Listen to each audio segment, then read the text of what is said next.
ये बड़ी खबर इस समय आप सीएम सिटी करनाल से देख सकते हैं। डीटीपी विक्रम की गिरफ्तारी हो चुकी है और विजिलेंस द्वारा गिरफ्तारी हुई है।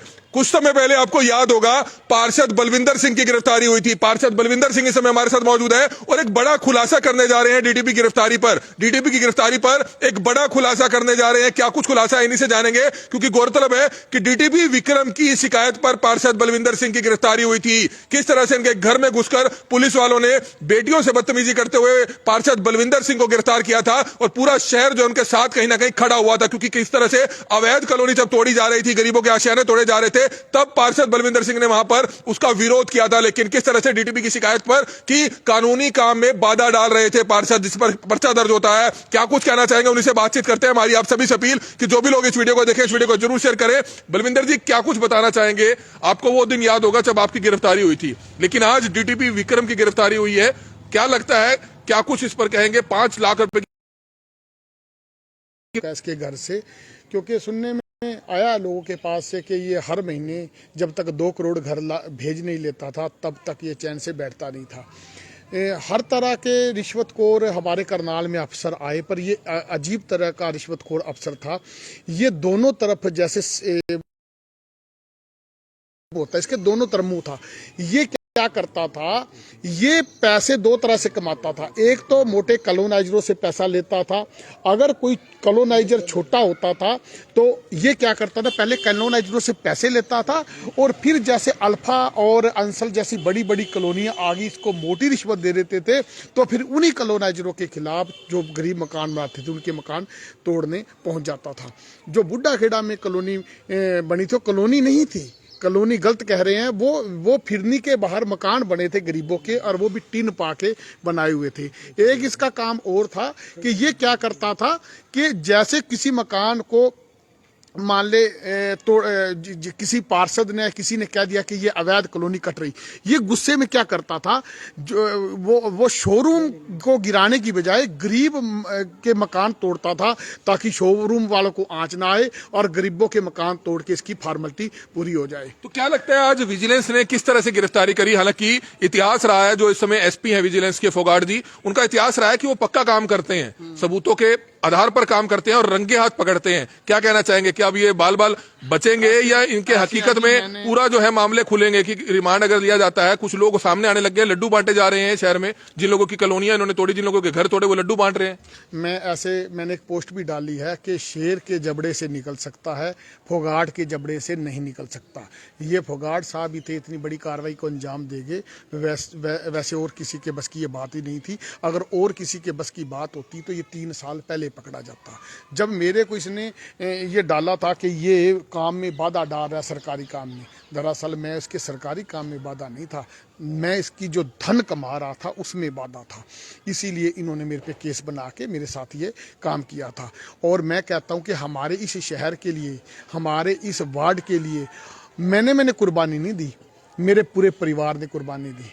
और आप वो मंजर के गवाह हो कि मेरी बेटियों के सामने, दोनों बेटियां गोल्ड मेडलिस्ट हैं, उन्होंने इतने इतने बड़े मैच खेले हैं, और उनके सामने उनके पापा को उठा के ले जाना, मेरे बुजुर्ग बाप को धक्के दिए। मेरा पापा बहुत दलेर था, लेकिन उस सदमे के बाद मेरा पापा उठ नहीं पाया, इतना बड़ा सदमा था। उसके बाद उनको अटैक हो गया और अटैक से उनकी 3 महीने बाद उनकी डेथ हो गई। बलविंदर जी, बहुत दुख हुआ, पिताजी के साथ ऐसा हुआ, आपने बताया। लेकिन सबसे बड़ी बात यह है कि आखिरकार डीटीपी अगर ऐसे थे, रिश्वतखोर थे, तो इतना लंबा समय क्यों लगा दिया? सरकार पर काफी शिकायतें पहुंची थी, यहां तक कि बीजेपी के पार्षद है, उन्होंने खुद कहा था कि ये कहीं ना कहीं पैसे मांगते हैं कॉलोनाइजर से। सभी पार्षद एकजुट हो गए थे, लेकिन उसके बावजूद भी डीटीपी का यहां से ट्रांसफर क्यों नहीं हुआ था? क्या पार्षदों की भी नहीं चली?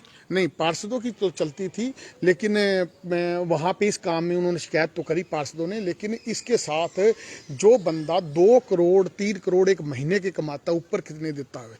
यहाँ पे इस कार्रवाई का भी कारण ये है, साथ में एक तो फोगाट साहब की निपुणता लगा लो, उनकी ईमानदारी लगा लो, दूसरा कारण ये भी है कि ये इसका मुंह इतना इतना बड़ा हो गया था, अब तो ये अपने आप को विधाता समझने लगा था। और ये जो क्या करता था, ऊपर भी मुझे लगता नहीं किसी ने पूरा माल भेजा होगा। और अगर ये सही तरीके से इसका रिमांड कोर्ट ने दे दिया तो इसमें तो बहुत मगरमच्छ पकड़े जाएंगे, इससे बड़े तो बड़े आपका कहना है कि ऊपर माल देना कम कर दिया था, जिसके चलते हो सकता है कि ऊपर से डंडा आया तब गिरफ्तारी हुई है। बिल्कुल बिल्कुल अंदाजा यही है।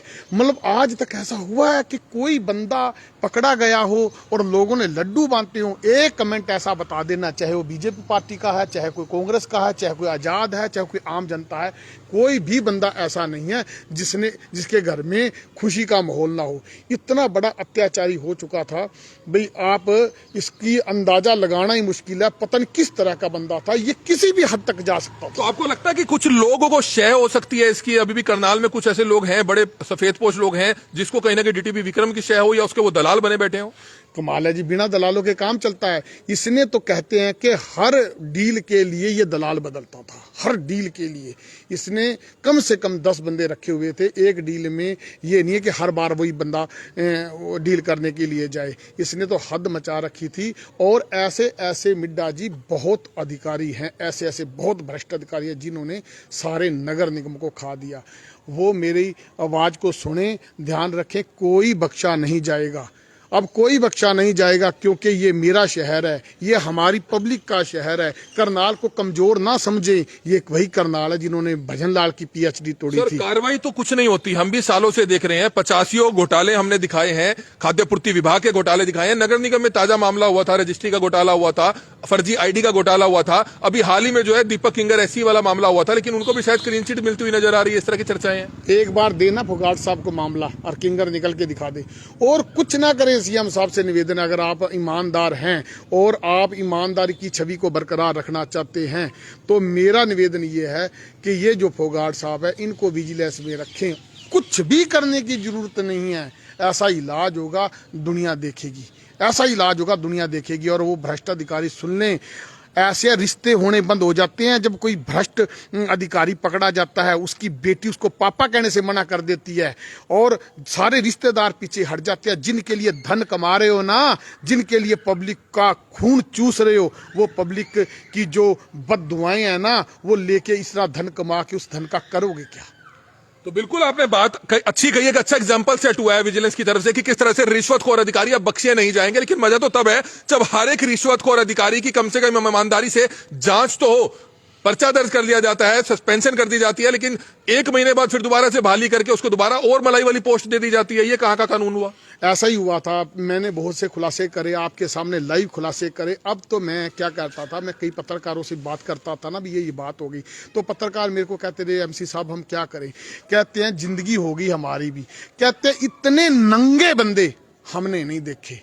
और सीएम साहब हैं सीधे बंदे, उनकी शराबत का फायदा उठाते हैं, वो कंट्रोल कर नहीं पाते, नंगे हो चुके हैं, नंगे। इन नंगों के साथ कोई बात करना नहीं पसंद करता, इनकी कोई खबर चलाना पसंद नहीं करता। उनको पता नंगे हो चुके हैं, उनका इलाज क्या है, उसके लिए सबसे फेमस है नगर निगम। पहले तो पार्षद बलविंदर सिंह सीएम साहब को भी खड़ी खोटी सुनाता था, लेकिन आज सीएम साहब को बढ़िया आदमी बताता हुआ पार्षद बलविंदर सिंह नजर आ रहा है। क्या लगता है कि आने वाले समय में बीजेपी में वापसी हो सकती है दोबारा से? नहीं, मेरी बीजेपी में वापसी नहीं हो सकती। और सही पूछो तो मैं ये बताऊं, मैं ना तो बीजेपी को पसंद करता, मैं किसी भी भ्रष्ट पार्टी को पसंद नहीं करता। अगर मेरे को कभी जाना हुआ, चाहे वो पार्टी का वजूद हो चाहे ना हो, जिस पार्टी में जाऊंगा मुझे लगेगा कि ये पार्टी कोई भी ईमानदारी से काम करती है, उसी पार्टी में तो झाड़ू वाली पार्टी फेमस हो गई है, पंजाब में झाड़ू मारा है आम आदमी पार्टी को भी लगता है कि शायद आपको, आप जैसे लोगों की जरूरत हो, शायद आप झाड़ू मारना शुरू कर देंगे। फिर आप ऐसे है कि जो आप मेरी पुरानी पोस्टें देखेंगे, मैं केजरीवाल के काम को हमेशा पसंद करता आया हूँ। उसका कारण ये नहीं है कोई हमारा रिश्तेदार है या उसने मेरे को लाभ देना है। हमारे देश में चाहिए क्या? हमारे देश में फ्री एजुकेशन चाहिए। फ्री एजुकेशन, गरीबों को आप गरीब रखना चाहते हो, जो दलित समुदाय है या बीसी समुदाय है, जो गांव में पड़े हैं, वो गरीबों को आप गरीब करना चाहते हो। इसीलिए कोई भी सरकार आती है, चाहे वो कांग्रेस है चाहे वो बीजेपी है, कोई भी एजुकेशन पे काम नहीं करते। मेरे हिसाब से क्या होना चाहिए, कम से कम गरीब को एजुकेशन फ्री मिलनी चाहिए। आप आज स्कूलों का हालात देखो, कम से कम किसी गरीब को आपका इलाज मुफ्त मिलना चाहिए। मैं कहता हूँ, बात काटना चाहूंगा, हर आदमी गरीबों पर वोट लेता है, गरीबों पर राजनीति करता है। दिल्ली में भी अगर बात करें तो आम आदमी पार्टी केजरीवाल की भी जो पीआर है बहुत अच्छी स्ट्रांग रही है। हम पत्रकार, हमें पता है पीआर क्या होती है। मोहल्ला क्लिनिक बना दिए गए, गरीबों के स्कूल बहुत 5 स्टार बना दिए गए, लेकिन जाकर अगर आप देखेंगे तो 1 या 2 या 4 स्कूल ही आपको नजर आएंगे, लेकिन पूरी दिल्ली में इस तरह के स्कूल नहीं होते। वो पीआर ही होती है कि बार बार उस स्कूल को ही तोड़ मरोड़ के या घुमा के कभी हेलीकॉप्टर के दृश्य दिखा दिए, कभी बाहर के दृश्य दिखा दिए। तो एक पीआर सिस्टम ही होता है सरकारों का, जो एक बार बार पब्लिसिटी करता है। लेकिन अगर पूरे दिल्ली को खोल कर देखा जाए या तो पूरे दिल्ली में इस तरह का सुधार हुआ हो, तब तो माने कि हकीकत में केजरीवाल पार्टी ने, आम आदमी पार्टी ने हकीकत में सारे स्कूलों में सुधार किए हैं इतने सालों में। मैं ये भी चाहता हूं कि जैसे गरीबों के लिए स्कूलों में एजुकेशन की जाए, जो मीडियम जो हमारी हेल्थ है वो तो टोटल हर हॉस्पिटल में फ्री हो जानी चाहिए, चाहे वो प्राइवेट है एजुकेशन, जो एजुकेशन है वो गरीबों के लिए आप स्कूल बना रहे हो सरकारी, वहां गरीब ही पढ़ते हैं, लेकिन जो हेल्थ है वो तो हर, चाहे कोई अमीर है चाहे गरीब है, टोटल ही फ्री हो जाना चाहिए। रही बात मोहल्ला क्लिनिक की, उनकी मैं इतनी गहराई में नहीं जाना चाहता क्योंकि मैंने कोई पार्टी ज्वाइन नहीं कर रखी, लेकिन मुझे ये लगता है कि 3 बार दिल्ली के बहुत पढ़े लिखे लोगों ने केजरीवाल को बनाया है, तो मुझे ये लगता है कि अब पंजाब में इसका पता लगेगा कि ये किस तरह काम करते हैं, क्योंकि वहां पे नगर निगम में नीचे बीजेपी सरकार थी, सेंटर में बीजेपी सरकार थी, पूरा राज्य वो था नहीं, तो उसमें कई कामों में ये अड़चन पैदा करते थे अधिकारी, वो पूरा खुल के काम नहीं कर पाता था। लेकिन हमें लगता है कि पंजाब एक फ्री स्टेट उसको मिल गया है, उसमें एजुकेशन और हेल्थ पे जबरदस्त काम होगा। हो सकता है कि आम आदमी पार्टी से बलविंदर सिंह आने वाले विधानसभा चुनाव में झाड़ू का चुनाव चिन्ह लेकर मुख्यमंत्री के सामने खड़ा हुआ दिख सकता है। नहीं, मैं उस पार्टी को पसंद करता हूं, लेकिन हमारे सारे ऑप्शन खुले हैं। मैं पार्टी तो कोई भी ज्वाइन करूंगा, मैं बीजेपी को छोड़ के, कारण कांग्रेस या आम आदमी पार्टी आपके लिए रहेगी, लेकिन मैं कहता हूं कि मैं क्यों बीजेपी को नहीं करना चाहता, क्योंकि बहुत जो हमने ना दिल से इसको बनाया था, जब मैं पार्षद आजाद था मुझे लगता था कि ये भ्रष्टाचार खत्म करेंगे। इन्होंने इतना भ्रष्टाचार फैलाया है, इतना आपस में बरादरियों में जहर घोला है, जहर घोलने वाली पार्टी के नाम से ये फेमस है और भ्रष्टाचारी पार्टी के नाम से फेमस है। लेकिन अब तो इक्का दुक्का भ्रष्टाचारी गिरफ्तार भी हो रहे हैं। अगर सारे गिरफ्तार हो तो वाकई जो है कहीं ना कहीं पार्टी को सैल्यूट या सरकार को सैल्यूट करेंगे। सरकार को सैल्यूट तो चलो अच्छे काम के लिए होना चाहिए, लेकिन मेरे हिसाब से क्या है, मैं मानता हूं कि जहां अधिकारी खुद से ईमानदार है वहीं पे ये कार्रवाई होगी। जैसे फोगाट साहब हैं, बहुत ईमानदार हैं, यहीं पे ये कार्रवाई होगी। जिस महकमे में फोगाट जैसे ऑफिसर नहीं है उस महकमे में कार्रवाई नहीं होगी। तो इसका मतलब ये मिशन तो फोगाट का होगा ना, मतलब ये तो नहीं है कि सरकार का मिशन है। सरकार का मिशन होता तो हर एरिया में होता, चाहे करनाल है, चाहे पानीपत है, चाहे कोई सा भी डिपार्टमेंट में, हर डिपार्टमेंट में होता। अगर विजिलेंस डिपार्टमेंट पे फोगाट आया है तो वहां पे ये ऐसा माहौल बना है। जब ये फोगाट साहब डीएसपी पानीपत थे तो बड़े बड़े गुंडे थे, जो नामी गुंडे थे, उन्होंने शहर छोड़ दिया था पानीपत। और अब अगर ये शहर के, मान लो किसी शहर की एसपी होती है, तो मैं गारंटी से कह सकता हूं कि वहां पे टोटल गुंडे उसी शहर को छोड़ देंगे। तो ये अधिकारी का ज्यादा रोल है इसमें। तो बिल्कुल बड़ी खबर इस समय आप देख रहे थे। पार्षद बलविंदर सिंह वो पार्षद हैं जिनके ऊपर डीटीपी विक्रम की शिकायत पर मामला दर्ज हुआ था, इनकी गिरफ्तारी हुई थी। रात को पुलिस घर से उठाकर ले गई थी। 2 दिन शायद 3 दिन जेल की हवा आपको खानी पड़ी थी।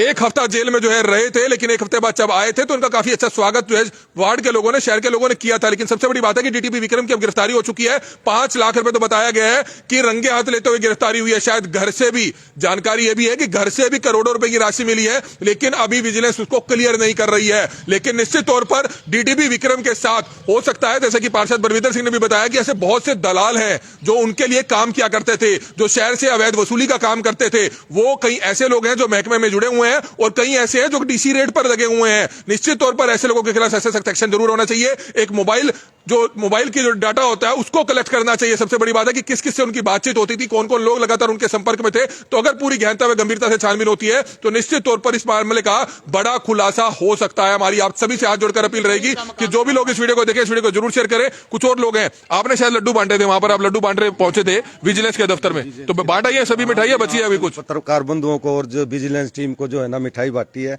आज बड़ी खुशी हुई है मेरे को, जो आज एक बागड़ बिल्ले को जो शहर को लूट के खा रहा था, डीटीपी जिसका नाम विक्रम कुमार है, आज जो है ना वो प्रशासन ने उसको पकड़ लिया है।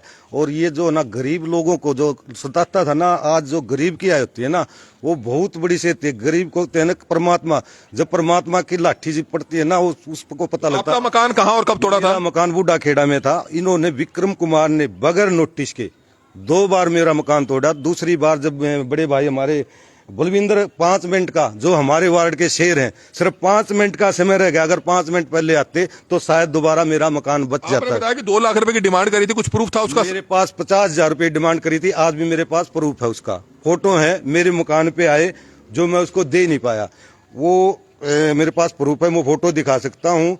अगले दिन वो 12 बजे मकान तोड़ के चले गए थे और उन्होंने कहा ऑफिस में आ जाना। मैं ऑफिस में गया नहीं, मकान ही तोड़ दिया। फिर मैंने क्या नाम क्या, आपका? मेरा नाम सत्यनारायण पंचाल है तो जी। आप देख सकते हैं सवाल बड़ा गंभीर है कि किस तरह से कल तो बीजेपी पार्टी के कार्यकर्ताओं की तरफ से, नेताओं की तरफ से 4 राज्यों में खुशी का जश्न मनाया जा रहा था, लड्डू बांटे जा रहे थे, लेकिन आज सीएम सिटी करनाल में डीटीपी की गिरफ्तारी पर मिठाइयां बांटी जा रही हैं, लड्डू बांटे जा रहे हैं। तो ये अलग ही खबर है। इस वीडियो को शेयर जरूर कीजिएगा और ज्यादा से ज्यादा इस वीडियो को शेयर कीजिएगा। अगर आपके पास भी डीटीपी विक्रम के खिलाफ अगर कोई किसी तरह का सबूत है तो आप भी स्टेट विजिलेंस शाखा में जाकर अपनी बात रख सकते हैं और प्रूफ जो है, जो वहां के एसपी हैं, उनको दे सकते हैं। हमारी आप सभी से हाथ जोड़कर अपील कि जो भी लोग इस वीडियो को देखें, इस वीडियो को ज्यादा से ज्यादा जरूर शेयर कीजिएगा। कमल मिंटा, करनाल ब्रेकिंग न्यूज, करनाल।